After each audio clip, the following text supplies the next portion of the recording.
First, I want to begin by thanking Angelo and Alexandre for the invitation, as well as Martin and Somas to present this work and share this work with you here today.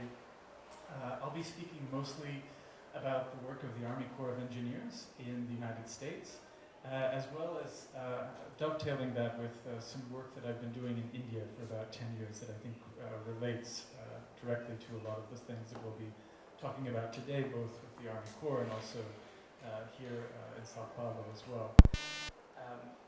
As my Italian grandfather would say, there are three types of people in this world: those who can count and those who can't.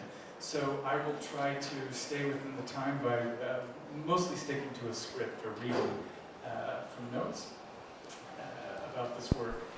So dividing the United States into two, and imagined by many as a boundless hydrological system of over 2,300 miles long, the Mississippi River Basin has been engineered into one of the largest and most productive countrysides in the world. Known as the mighty Mississippi River, it has always been understood as a working river with nearly 175 million tons of freight shipped up and down it every year, to which I will speak shortly. However, if we look at the Mississippi satellite image here, and then look at the basin in terms of rain-fed versus irrigated farmlands, we will see that irrigation occupies a small amount of land. And so this drawing is an image of the basin. The red, so this is the basin itself. The red is all rain-fed agriculture in the basin, and then the black that you see here is all artificial irrigation. So you can see that compared to rain-fed, it's very minimal the amount of irrigated agriculture that you have in this area. But if we were to compare it, say, with India's Ganga or Ganges basin, you can see here that this entire basin is almost completely irrigated artificially, and only to its outside do you have rain-fed irrigation. But so this kind of dynamic, I think, is important in understanding then how rainwater is captured and used for agriculture in cities in, say, a place like the Mississippi Basin, or even if I compare it to, say, the Murray-Darling in Australia. You can also see that this is another river system that's highly irrigated in terms of artificial irrigation. The Mississippi is probably more similar to the Amazon in terms of its lack of artificial irrigation and mostly rain-fed. Mississippi River Basin covers about 41% of the United States and fits in parts, it crosses over into two provinces in Canada. And again, it's oftentimes thought of as this kind of line, or we often render it as a line, yet it's really a watershed. And this gives you a sense of that kind of not thinking of the river simply as a line, but instead as a kind of stain or splotch, that it's a watershed or a basin as opposed to just thinking of a river as a kind of corridor. And within that water stain, we also have the kind of grain belt within the U.S., as well as the kind of corn belt. So it's both the kind of water basin, but also has a series of, which you could almost call watersheds or grain sheds or corn sheds in terms of its agricultural production. And it has a tail that then stretches all the way down the U.S. Corn Belt all the way to the southern United States, basically to New Orleans, but also that this corridor, or this kind of corn belt is also an energy belt or an energy corridor as well. You can see that the amount of corn that's being used also for ethanol. So it's not just to feed, mostly this feed is for livestock, but also to produce energy. As well as overlapping with a number of mega regions in the Great Lakes that you see here, but then also with the Gulf Coast here, and then touching upon the kind of Atlantic Piedmont, Atlanta corridor as well. And so I show these images of agriculture and energy to all of you with mega regions because in the US, where national identity is highly tied to the image of the farmer and the agrarian landscape, I contend a topographic form of civic space making exists in contradistinction to, say, a European model in which urban spaces and monuments act as sites of civic assembly and memorial. So this conception has philosophical and mythopoetic dimensions, as well as a global reach, and furthermore has effectively redirected the aleatory forces of nature in order to reshape the built environment. So within such a frame of mind, drawing the river has remained a challenge, especially as the Mississippi is prone to flooding. Drawing is oscillated between the line and the stain, and this drawing from 1927 that shows flooded areas and field operations was compiled by the U.S. Coast Guard and the Geodetic Survey, and you can see kind of here the sinuous Mississippi coming down to New Orleans, and kind of just the area that it can sometimes occupy just as simply a riverbed when it's prone to flooding. And here, this drawing from Harold Fisk of the Army Corps of Engineers for the Mississippi River Commission in 1944 produced a set of riparian archaeological drawings. So this is the white band here is the river in 1944, and then those different colors of magenta and cyan and yellow that you see are basically the different courses of the river over time. So it's been a highly dynamic river system, even if we try to draw it as a set of lines. And occasionally this river does fold back into those riverbeds or those former riverbeds when it undergoes dramatic flooding. So tracing the former paths of the river, constructing a biography of sorts with the current path of the river still has a kind of white space, again, to kind of give you a sense of that river. Or even today with inundation maps like this one of New Orleans and the Delta, again, kind of mapping it mostly in plan in terms of the inundation that happens in and around kind of Gulf Coast area. Here you can see kind of the estimated flood depths, the purple being the greatest flood depth, the red, which is not even really appearing there, kind of at the bottom.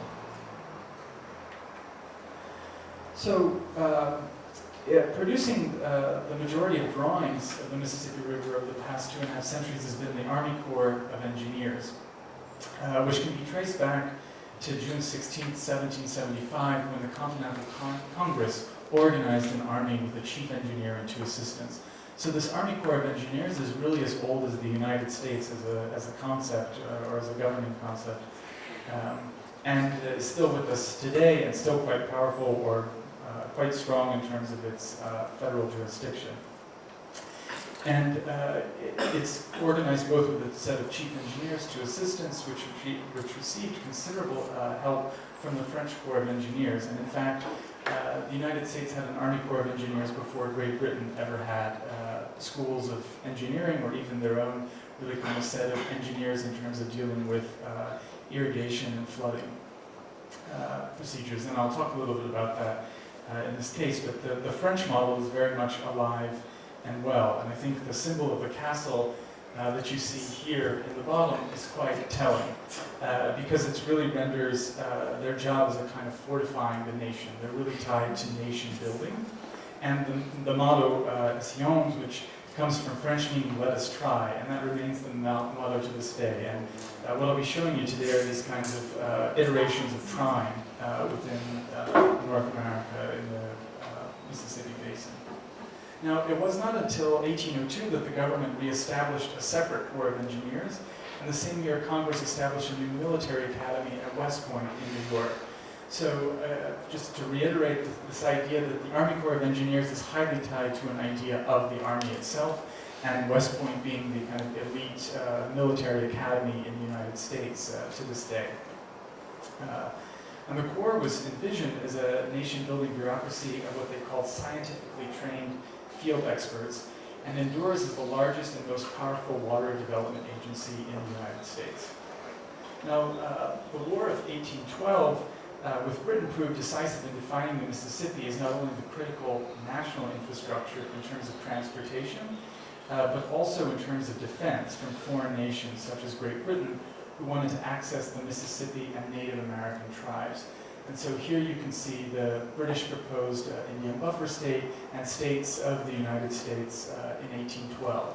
And again, the Mississippi acts as a kind of threshold, just as purely as a line, within North America. Now, following the War of 1812, the Army Corps removed to Washington, D.C., and even though West Point was overseen by the superintendent of the Corps until 1866. Improving modes of transport, especially rivers and canals, became a chief concern of the Army Corps, and both commercial development and national defense, best shown during the War of 1812, required better transportation corridors. From those capricious streams and rivers, the Army Corps of Engineers carved navigation passages, straightened rivers, and constructed harbors for a growing nation. Now, the hymn of the Army Corps of Engineers, and I think the fact that they have a hymn is quite important, where they state, quote, "The warrior spirit has been my dream. We are builders, we are fighters, we are destroyers just as well." So they both construct and destroy. And I think that kind of coeval relationship of constantly constructing and destroying, in many ways, to me, being something of an expert on Indian rivers, sounds very Indian to me as well, in terms of kind of the Hindu pantheon, especially Shiva. So by 1850, drawings like this appeared by Captain A. Humphreys of the Corps, measuring the temporal changes of the river over the course of a single year. And so here you have kind of the temporal changes noted in the months, and then kind of these sites along the river as a kind of gauge to show the rise and fall of the Mississippi. Now, Humphrey's studies led to the document from 1862 titled "Report upon the Physics and Hydraulics of the Mississippi River." This report initiated the large-scale scientific construction of levees within the Mississippi River basin. Embankments like this levee proliferated across the basin and required further additions. And here you can see both a kind of section, say from 1882, of how tall that levee was all the way up to 1914, that they had to keep growing over time. And this is a group of men from the Army Corps having to lay sandbags to try to redirect the river. Now, just 15 years later, an act of Congress established the Mississippi River Commission on the 28th of June, 1879. Congress charged it with developing plans to improve the condition of the Mississippi River, foster navigation, promote commerce, and prevent destructive floods. Now, by this act of Congress, levees became the prevailing method of controlling the river and reducing catastrophic flooding.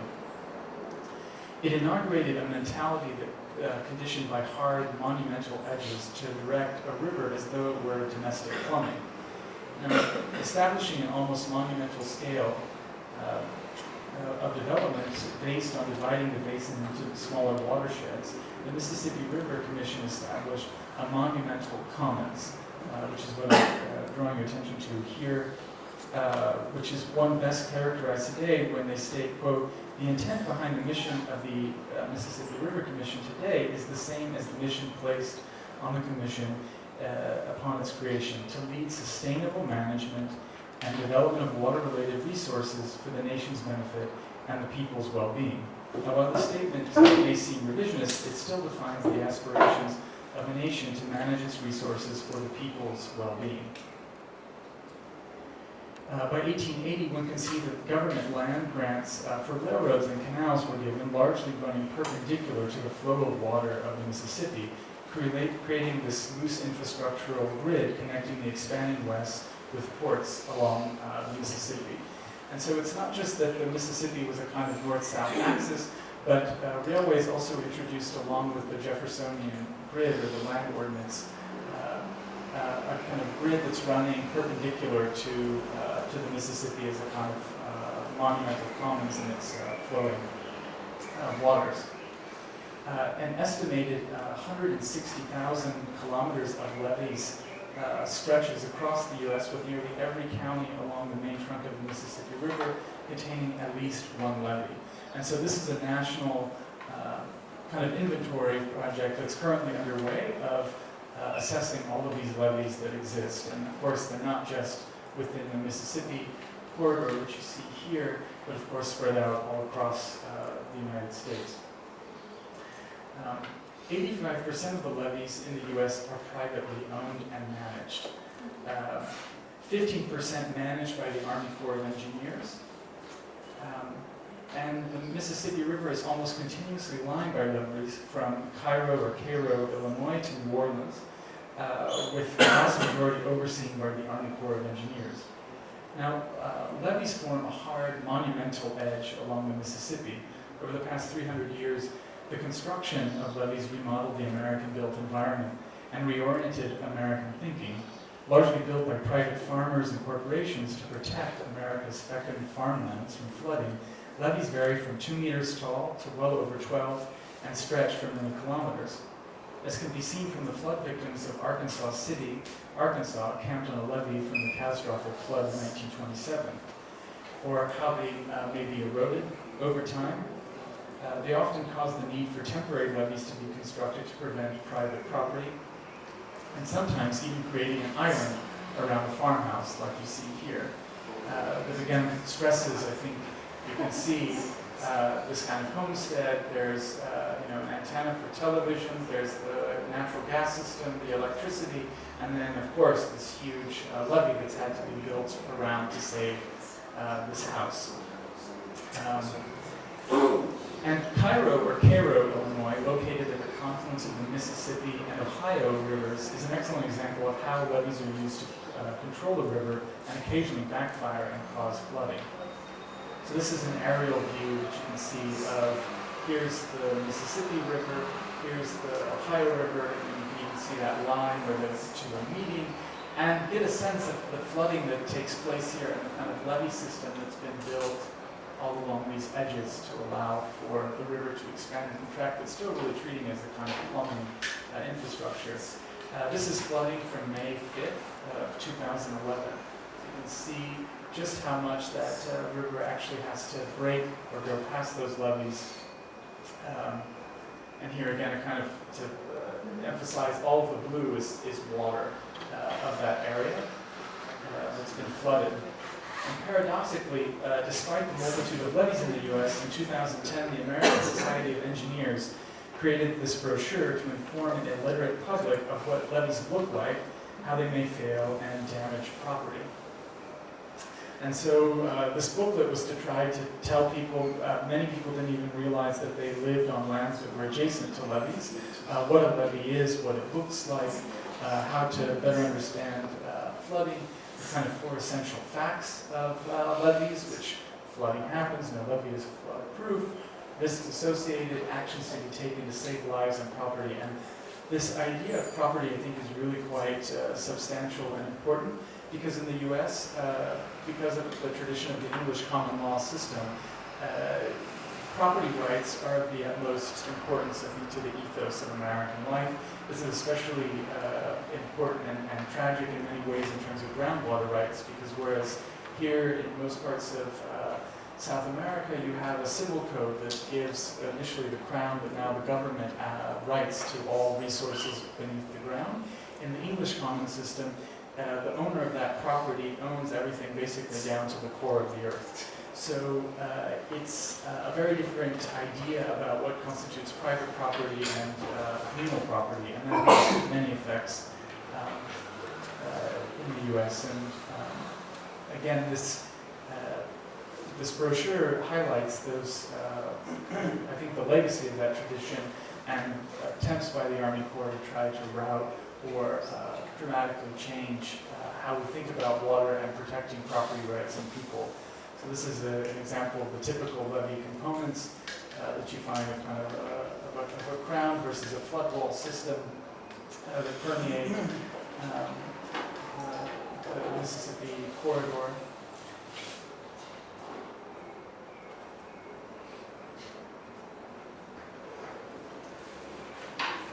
And so this idea of a levee, I think, reflects a mechanical paradigm, and they have evolved from large mounds of earth to highly engineered, reinforced concrete barriers with mechanized spillways and pumps, and are complemented by dams and locks. And this is an example of a lock and dam number 25 along the Mississippi from 1937. Again, kind of this transformation from mound to this mechanical paradigm of being able to control the river. And there's the old structure, old river structure from 1963, that's pictured here. It's a floodgate system located in a branch of the Mississippi in central Louisiana. It was completed in 1963. The complex was built by the U.S. Army Corps of Engineers in a side channel of the Mississippi known as the Old River, between the Mississippi's current channel and the Atchafalaya Basin, a former channel of the Mississippi. And here, kind of system of locks and floodgates that have been put in place, such as these that are about a little over 10 meters tall, to redirect the river.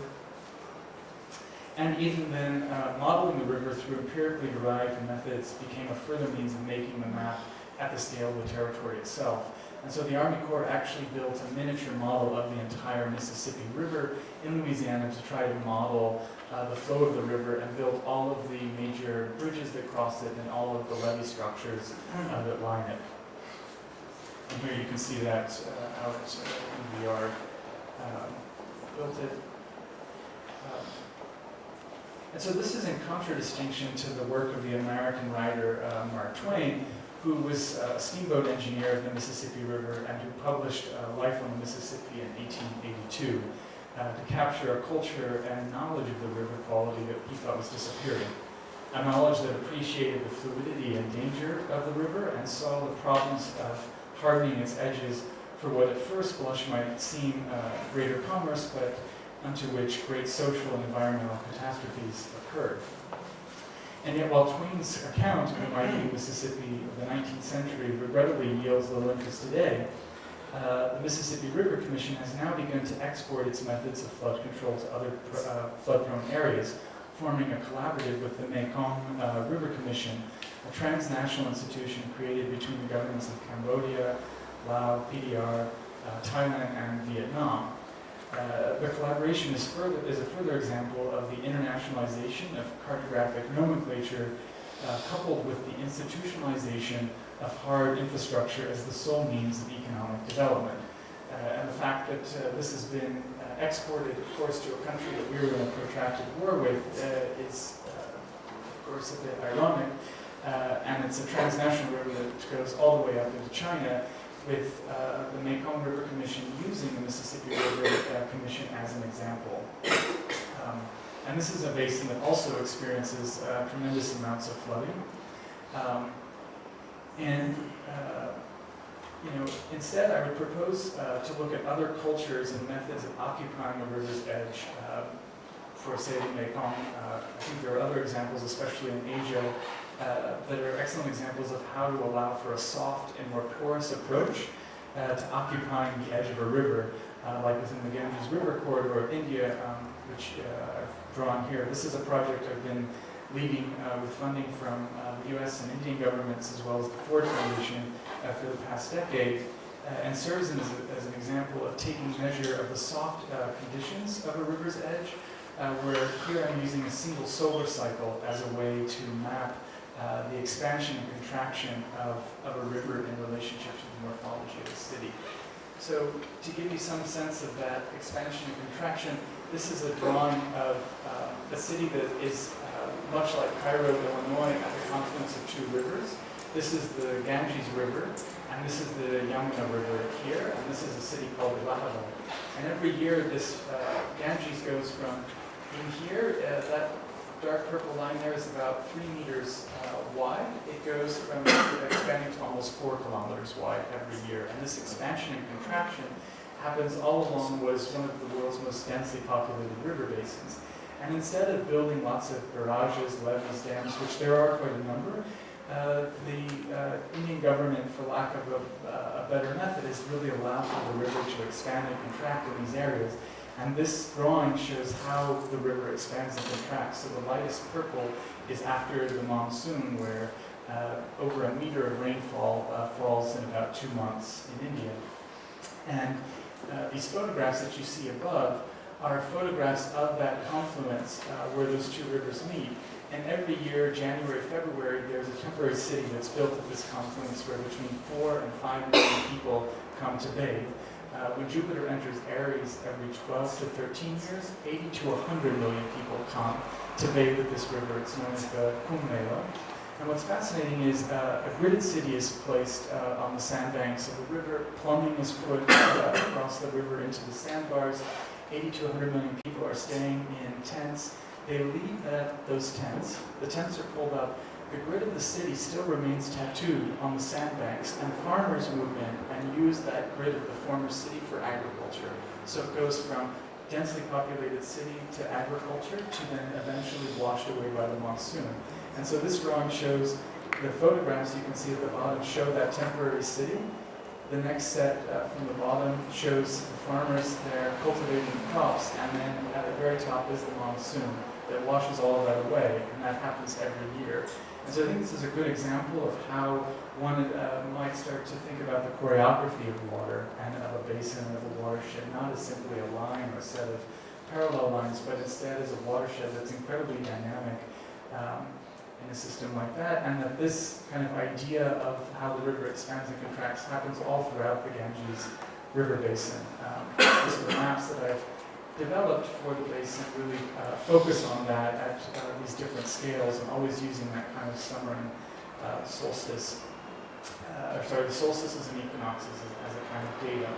And that I think also has a lot of lessons to be learned, not just in the context of India and Asia, but I think in other parts of the Americas as well, that are really dealing with dynamic water bodies and kind of pressures of a growing urban culture and the pressures of meeting agricultural demands as well.